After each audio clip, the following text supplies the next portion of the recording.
If rap was a game, he'd be MVP. The most valuable poet on the MIC. I do have one last question for you, and you can go as long as you want. I'm here to really listen to this one especially.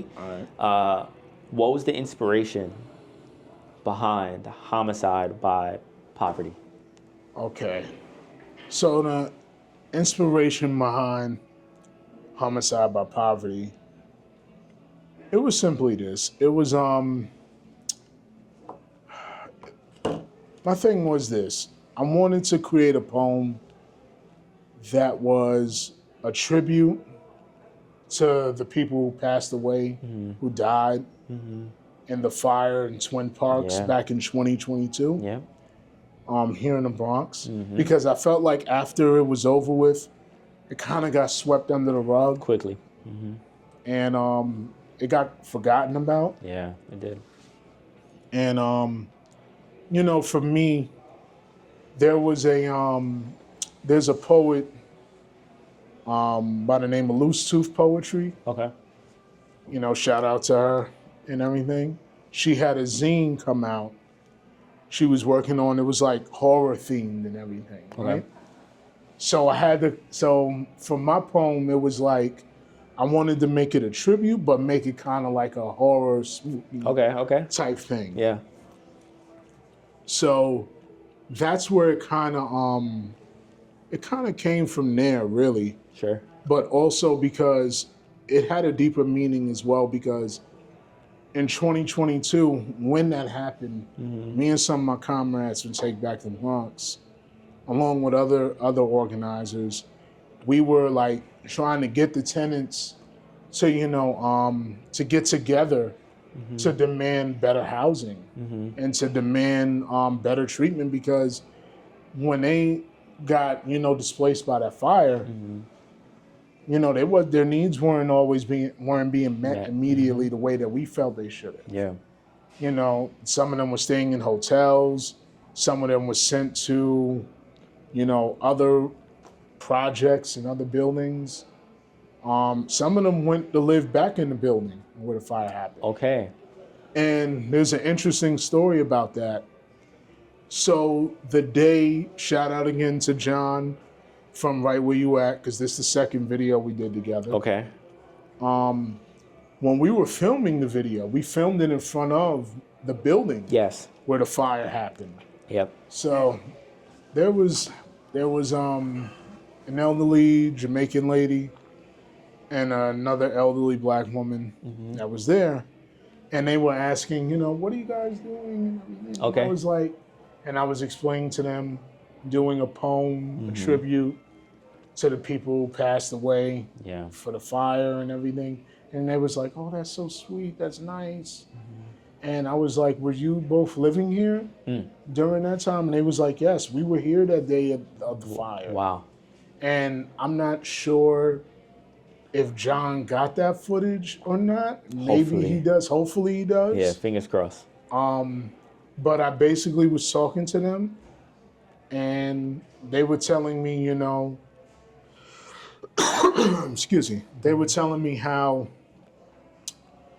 the reason they moved back into the building was because their option was to go live around 3rd Ave, 149th Street in one of the buildings around there. Zombieland. And they was like, nah. They was like, there's so many homeless, so many drug addicts around there. I was like, I get it. And they was like, pretty much they wanted to, they said, we'd rather deal with the devil we know. Yeah. Rather live where, we go back to live where we New was devils, at. yeah. And that was essentially it with them as far as that interaction. You know, it was pretty quiet that day. Yeah. You know, he had the drone again. John and his drone, man. Yeah, that shit it's right killer. there. Yeah, it's killer. It's killer. It helps with the effects. Yeah, it gets the job done. John knows exactly what he's doing. I would say more so about John is John takes his craft just as serious as myself, MVP. John is not only a creative, he's also a videographer. He's an artist himself, and he invests in his craft just like us two. So I think we just commend John for all of his efforts. We want to continue to work with him. Yeah. And he's helping push our message out, so we care about nothing more than that. Word. Right? Yeah. So shout out to the boy, John. Yes, definitely. Now, MVP, the most valuable poet, if you ain't know it. What advice would you give today, MVP today, what advice would you give the younger MVP? Wow. I would say the advice I would give my younger self would be to be confident a lot, to believe in yourself a lot earlier.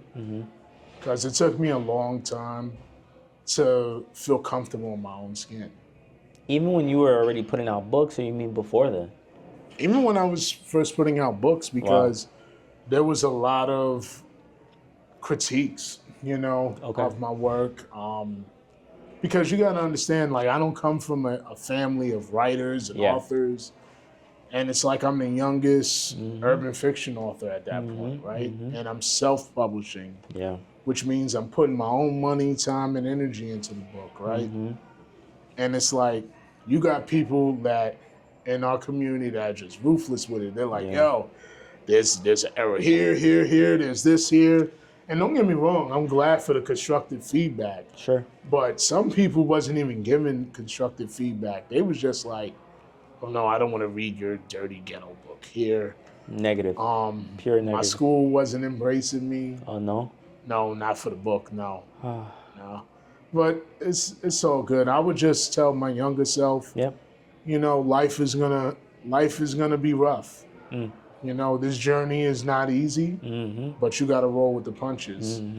And you gotta believe in yourself and always have confidence in yourself. Yeah. Because if you don't believe in you, nobody else will. Nobody else will, and man. that's where I had to get to this point. And right now, you believe you're at that ultimate confident level that you wish the younger you had even an ounce of. I feel like if I was this version of me when I was younger, my life would be totally different. I feel like I wouldn't have been as depressed. Yeah. I feel like I would have avoided a lot of situations too. But you have to go through situations in order to learn how to later mitigate that, right? Definitely. So everything does happen for a reason. Yep. And I'm glad to see you finally at the end of that tunnel. There will be another tunnel because there's always growth, right? But you made it at the end of that as far as presentation, confidence. I think you embody all of those things, right? Yeah. Which is why you often put your neck out there, right? Yeah. Because you're so confident now. Yeah. So kudos to that. Right. MVP, what advice, if you could, not even advice, what would be your final words to the next generation? Being now you behold all this wisdom from your journey. What final words would you give to the next gen? Wow. I would tell the next generation to be bold. Don't be afraid to speak up and stand up for what you believe in. And I know it's easier said than done. Yeah. Especially with the political climate we're in right now. But listen, at some point, at some point in time, I'm gonna be old. We're gonna be old. Both of us. Both of us gonna be old. We're gonna be out of here. And it's gonna be our turn. Yeah. Just like it's, right now I'm running it up. Yeah. Right now, And the powers that be that are oppressing people such as myself, such as Mark, and some of you that are watching this, they're not going anywhere anytime soon. Yeah. The fight is just gonna get more and more advanced. Yeah. And specifically, I want to speak to the creatives in the Bronx, right? Like, we need y'all to speak up, man. Like, y'all can't be mute when it comes to shit like gentrification, because if you continue to be on mute, for one, you're gonna be on the outside looking in, being like, damn, I remember when I used to live there. I remember when I used to go there. Yeah. Now you can't, because you've been priced out. And I think that my other advice, aside from speaking up, is we got to have more solidarity with each other. Yeah. You know, we got to develop collectivism because right now it feels too individualistic. Yeah. Like everybody's out for self or out for the bag, and it's like, you know, there's no community. Yeah. That's the one thing we're missing now, right? Yeah. That we had in the 80s, even the 70s. The 90s, the 2000s. The 90s, if you may. I think somewhere in the 2000s it might have dropped off a bit. But we once had it. Whether it was the Black Panthers, no matter the 5%ers, no matter how far you want to go down, NOI, it was there. And for some reason now, everyone is semi-out for self. Yeah, I think it's a lot with that, man. I think it's that some people say COVID did that, but I feel like it's just us not knowing how to deal with conflict with each other without being disrespectful, without being harmful. Yeah. Us not knowing how to communicate and articulate our feelings and solve our problems. Yeah. And us not having enough patience with each other. You know I'm not perfect. Yeah. There's some people I just don't have the patience to, because like sometimes I don't want to sit there and talk to people about certain shit. Yeah. Sometimes I don't want to, you know, communicate all the time about certain shit. But for the most part, I feel like those are the two things right there. And like, you know, we just gotta develop that energy to fight back. Yeah. We need to take back what's ours. Yeah. And that's our voice, right? That's the one thing we can always control. Yeah, because I feel like we're losing it. Yeah. Yeah. And that's why you have people like yourself, people like myself. We do what we can within our avenues, and hopefully that influences the next voice, right, of the Bronx. Yes. So with that being said, that is MVP's documentary, hosted by MARKY.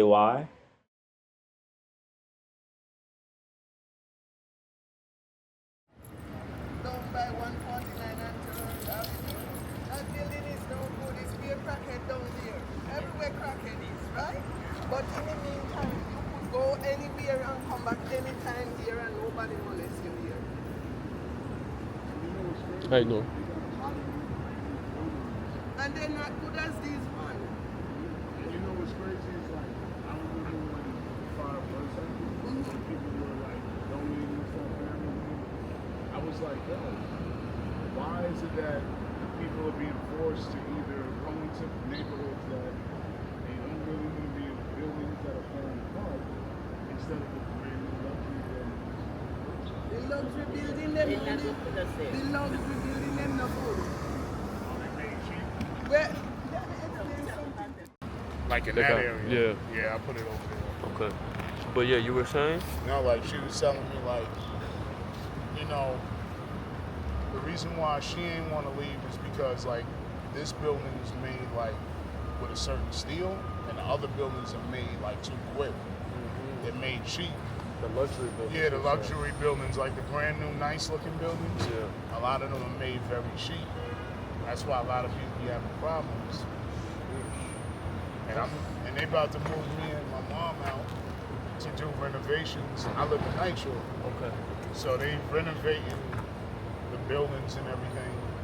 Like they did one half of the building already, and they about to do my side. So we got to move around the corner to a temporary unit for like 2-3 months while they do the renovations. And it's like people already complaining about shit. They got to go. Careful with your shirt, like the water. Oh, okay, thank you. I don't want to spill that. Oh, yeah. More for them, right? They rest in peace, man. That's Yeah, it's tragic. Let's do one more of those just for safety. I got you. And then we'll get right into the drone takes. Right over. Let's do it. I'm already recording. Don't catch this.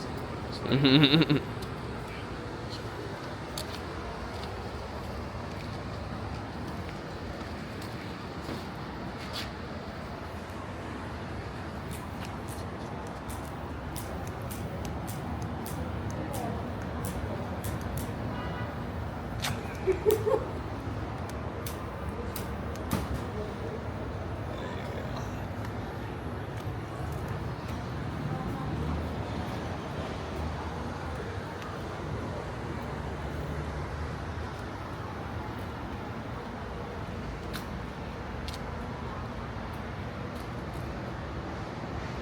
bless him. My condolences, my heart and soul goes out to everybody that lost their lives in that fire 3 years ago. God bless everybody. The tenants that survived, the tenants that didn't. You know, sending thoughts and prayers to all of y'all. Because y'all didn't deserve this to happen to y'all. Nobody deserves this. You know, so definitely from MVP, Most Valuable Poet. I just want to say my heart goes out to everybody. You know, let's organize. Let's fight back against these slumlords. Let's not let them displace us. Let's not let them kill us and set us up in these buildings where we'll pass away. Let me start that over. Yeah, sorry.